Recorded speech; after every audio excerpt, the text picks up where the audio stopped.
Hello everyone. इस video का topic है redistribution of charges and energy loss in capacitors when connected. इस video में हम देखेंगे कि अगर हम दो कैपेसिटर्स को आपस में कनेक्ट कर देते हैं तो उसमें चार्ज कैसे डिस्ट्रीब्यूट होता है और उसमें एनर्जी लॉस कैसे होता है।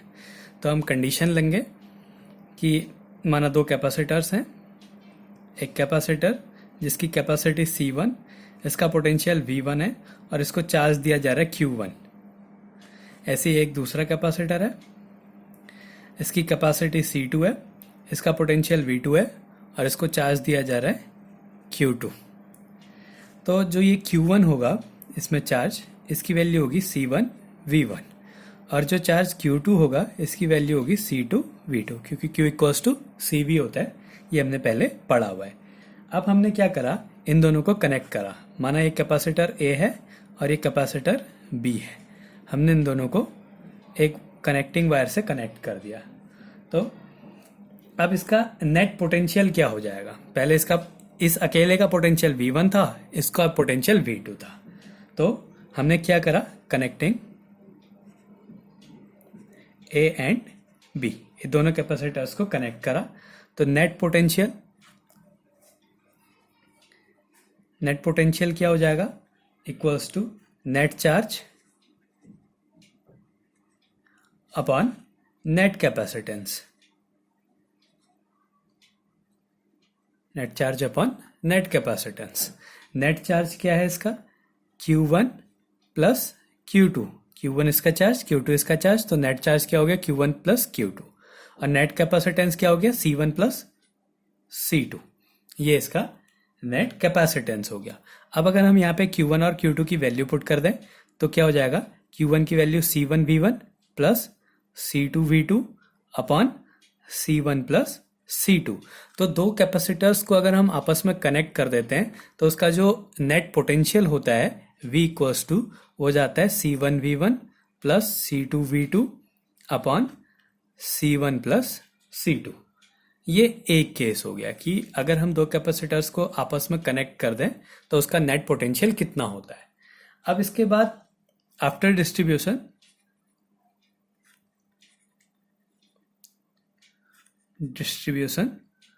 जब ये चार्ज डिस्ट्रीब्यूशन हो जाएंगे तो जो Q1 डैश जो नया चार्ज है वो क्या हो जाएगा, C1 कैपेसिटी तो उतनी रहेगी लेकिन पोटेंशियल दोनों का एक ही हो गया जिसकी वैल्यू V है। तो Q1 dash equals to C1 V हो गया। ऐसे ही Q2 डैश इक्वल्स टू क्या हो गया, C2 V। अगर हम इसका रेशियो निकालें Q1 dash upon Q2 dash तो इसकी वैल्यू क्या आ जाएगी, C1 V upon C2 V।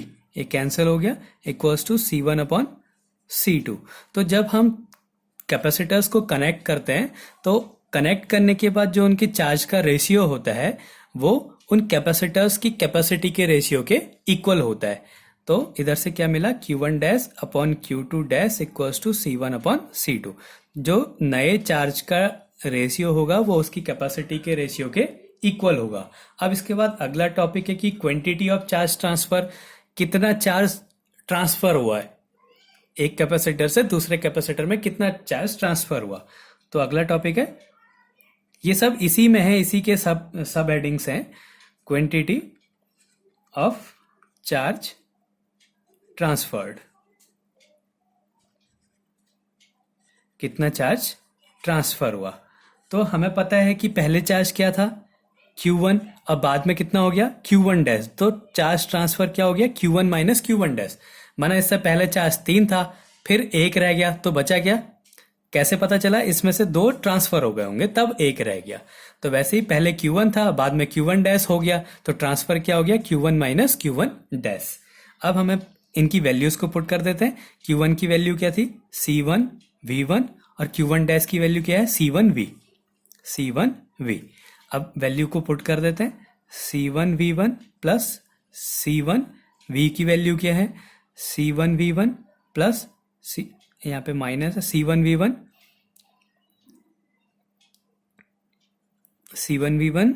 Plus C2 V2 upon C1 plus C2। ये हो गया, Q1 की वैल्यू है C1 V1, Q1 डैश की वैल्यू है C1 V। तो हमने यहाँ पे v की वैल्यू पुट कर दी C1v1 plus C2v2 upon C1 plus C2।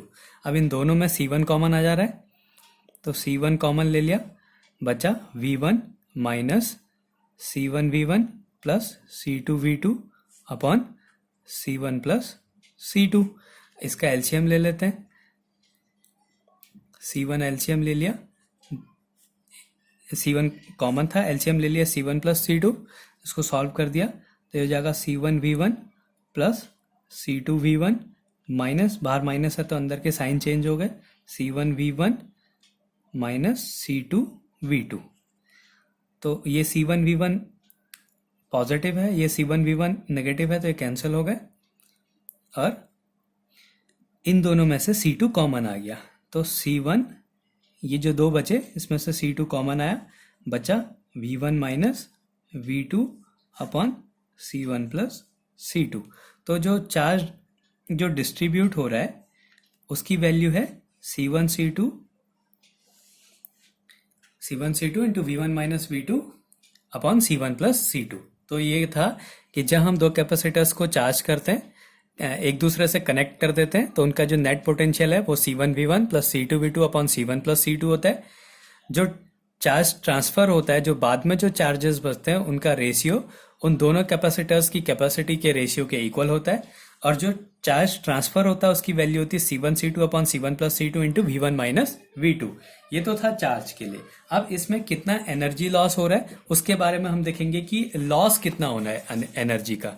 तो अगला टॉपिक है इसी में, loss of energy in charge distribution. Loss of energy in charge distribution.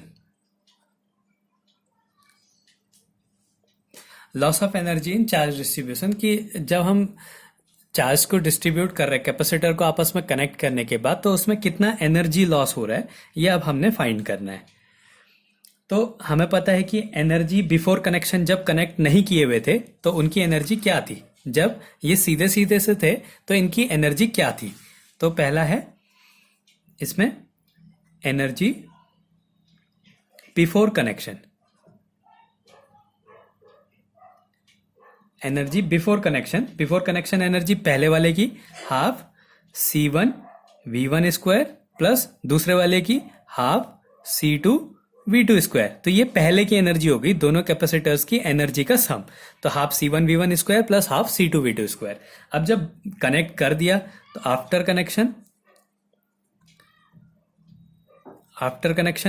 Connection के बाद क्या हो गया, जो हाफ CV स्क्वायर होता है फॉर्मूला, तो कनेक्शन के बाद कैपेसिटर क्या हो गया C1 प्लस C2 और पोटेंशियल क्या हो गया V स्क्वायर।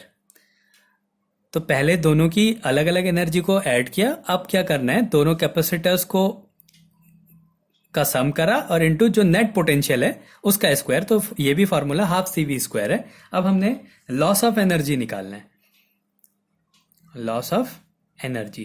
तो एनर्जी कितनी लॉस हो रही है, अगर हम इनिशियल एनर्जी में से फाइनल एनर्जी को माइनस कर दें तो हमें पता चल जाएगा कि कितनी एनर्जी लॉस हो रही है। तो ये हो जाएगा half C1 V1 square plus half C2 V2 square minus half C1 plus C2 into V square. ये लॉस ऑफ एनर्जी हो गया। अब हमने इसको थोड़ा सिंप्लीफाई करना है, तो इसको सॉल्व कर देंगे थोड़ा। तो ये हाफ हाफ हाफ सब में से कॉमन आ जा रहा है, तो इक्वल्स टू हाफ कॉमन आ गया, बचा C1 V1 square plus C2 V2 square minus C1 plus C2 into V। जो नेट पोटेंशियल है उसका फॉर्मूला लिख देंगे, C1 V1 plus C2 V2 upon C1 plus C2 और स्क्वायर है तो इसका होल स्क्वायर हो जाएगा। तो ये C1 प्लस C2 है, नीचे C1 प्लस C2 का स्क्वायर है तो एक कैंसिल हो जाएगा, तो ये बचेगा half C1 V1 square plus C2 V2 square minus इसका होल स्क्वायर सॉल्व कर देते हैं, तो a square C1 square V1 square plus C2 square V2 square plus 2 C1 C2 V1 V2 इन दोनों की मल्टीप्लाई अपॉन, इससे एक कैंसिल हो गया तो नीचे एक बचा C1 प्लस C2। अब इन दोनों का एलसीएम ले लेते हैं, इक्वल्स टू हाफ, एलसीएम आ गया C1 प्लस C2। तो पहले इसकी C1 प्लस C2 से मल्टीप्लाई, फिर इसकी C1 प्लस C2 से मल्टीप्लाई। तो पहले इसको कर देते हैं, तो ये हो जाएगा C1 square V1 square plus C1 C2 V1 square plus, अब इसकी इन दोनों से multiply, C1 C2 V2 square plus C2 square V2 square. ये तो हो गया इनकी मल्टीप्लाई करके। अब बाहर माइनस है तो अंदर के साइन चेंज कर देते हैं, तो ये बचा minus C1 square V1 square minus C2 square V2 square plus, ये प्लस है फिर माइनस हो जाएगा, minus 2C1 C2 V1 V2। ये इसको माइनस कॉमन लेके ये आ गया। अब हम इसको थोड़ा सा और सॉल्व कर देते हैं, इक्वल्स टू हाफ, ये C1 square V1 square positive है, ये C1 square V1 square negative है, तो इससे ये कैंसिल हो गया। ऐसे ही ये C2 square V2 square positive है, ये C2 square V2 square negative है, तो ये दोनों भी जीरो हो गए। तो बचा क्या, C1 C2 V1 square plus C1 C2 V2 square minus 2C1 C2 V1 V2, ये बचा, और नीचे C1 प्लस C2 बचा, इक्वल्स टू हाफ। यहाँ से C1 C2 कॉमन आ जा रहा है, C1 C2 कॉमन आ गया, बचा V1 square plus V2 square minus 2 V1 V2 upon C1 plus C2। तो ये हो गया A square plus B square minus 2AB, तो ये फॉर्मूला होता है a माइनस बी के होल स्क्वायर का। तो इसको सॉल्व कर दिया, हाफ C1 C2, तो ये हो गया V1 माइनस V2 का whole square upon C1 plus C2। तो जो एनर्जी लॉस हो रहा है वो क्या आ रहा है, half C1 C2 upon C1 plus C2 into V1 minus V2 का होल स्क्वायर। ये हो गया एनर्जी लॉस का फॉर्मूला कि कितनी एनर्जी लॉस हो रही है। अगर हम दो कैपेसिटर्स को आपस में कनेक्ट कर दें तो कितनी एनर्जी लॉस हो रही है, उसका फॉर्मूला हो गया half C1 C2 upon C1 plus C2 into V1 minus V2 का होल स्क्वायर। और कितना चार्ज ट्रांसफर जो हो रहा है, चार्ज ट्रांसफर का फॉर्मूला क्या था, C1 C2 upon C1 plus C2 into V1 minus V2, ये था। और चार्जेस का जो रेशियो था, रेशियो क्या था, Q1 dash upon Q2 dash equals to C1 upon C2। ये हो गया हमारा जो redistribution of charges and energy loss in capacitors when connected. तो ये इसका डेरिवेशन हो गया। इसके बाद हमारा अगला टॉपिक है potential energy of a dipole in an external electric field. अगला टॉपिक है हमारा पोटेंशियल एनर्जी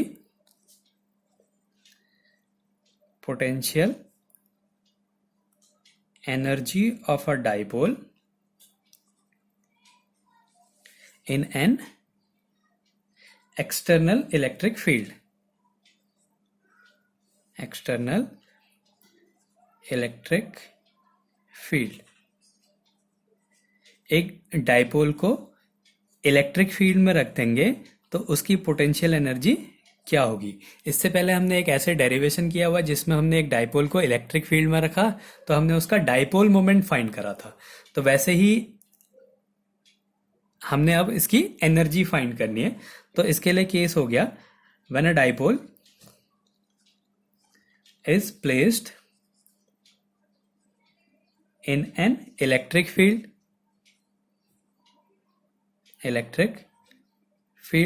जब एक डाइपोल को एक इलेक्ट्रिक फील्ड में रख देते हैं तो उसमें एक टॉर्क वर्क करता है, टॉर्क एक्ट्स ऑन इट। उसमें क्या करता है, टॉर्क काम करता है। ये हमने पहले डेरिवेशन कर चुके हैं कि वो उसमें क्या टॉर्क लगता है, और उस टॉर्क की वैल्यू होती है tau equals to P E sine theta. उस टॉर्क की वैल्यू होती है tau equals to P sine theta. अब हमने वर्क डन निकालना है। जब हम कहीं पे स्ट्रेट लाइन मोशन में होते हैं तो हम वहां पे वर्क डन कर देते हैं, work done equals to force into displacement कहीं पे भी। तो जो वर्क डन होता है हमारा वो होता है फोर्स इनटू डिस्प्लेसमेंट। अगर हम रोटेटरी मोशन में होते हैं जिसमें टॉर्क लगता है तो वहां पे वर्क डन का जो फॉर्मूला होता है वहां पे फोर्स की जगह टॉर्क लगता है और डिस्प्लेसमेंट की जगह, यहाँ पे हमने लीनियर मोशन ले लिया, वहां पे हम रोटेटरी मोशन लेंगे तो वहां पे हम डिस्प्लेसमेंट की जगह डी थीटा लेंगे। तो लीनियर मोशन में जो है work done equals to force into displacement और रोटेटरी मोशन में work done equals to torque into angular displacement हो जाता है। तो now work done on rotating dipole, उस डाइपोल को रोटेट कर रहे हैं θ1 टू θ2, θ1 एंगल से θ2 एंगल पे उसको रोटेट कर रहे हैं। जैसे ये एक इलेक्ट्रिक फील्ड है, इस इलेक्ट्रिक फील्ड में हमने एक डाइपोल रखा। इस डाइपोल को पहले मान लिया θ1 एंगल पे है, फिर इसको हमने θ2 एंगल पे, नीचे से पहले θ1 है फिर θ2 पे इसको रोटेट करा। तो उसके लिए कितना वर्क डन होगा? तो जो वर्क डन होगा वो होगा इंटीग्रेशन θ1 से θ2 टाउ डी थीटा। पहले छोटा सा रोटेशन लेंगे और उसका इंटीग्रेशन कर देंगे θ1 से θ2 तक। तो टाउ की वैल्यू क्या हो गई? इंटीग्रेशन θ1 टू θ2, टाउ की वैल्यू क्या होती है? P sine theta, PE sine theta d theta. अब P और E जो है वो बाहर आ जाएगा तो equals to PE integration θ1 to θ2 sine theta d theta हो गया। अब हमने साइन थीटा का इंटीग्रेशन करना है, तो साइन थीटा का इंटीग्रेशन माइनस कॉस थीटा होता है, तो ये हो गया PE minus cos theta θ1 to θ2। अब अगर कहीं पे माइनस लगा है तो इसमें उल्टी लिमिट लगा देंगे, lower limit minus upper limit, तो ये हो जाएगा पीई कॉस θ1 माइनस कॉस θ2। ये आ गया इसका वर्क डन। एक डाइपोल को एक एक्सटर्नल इलेक्ट्रिक फील्ड में रखने पे उसको जो वर्क डन करना पड़ता है वो होता है पीई कॉस θ1 माइनस कॉस θ2। तो ये इसका फॉर्मूला हो गया।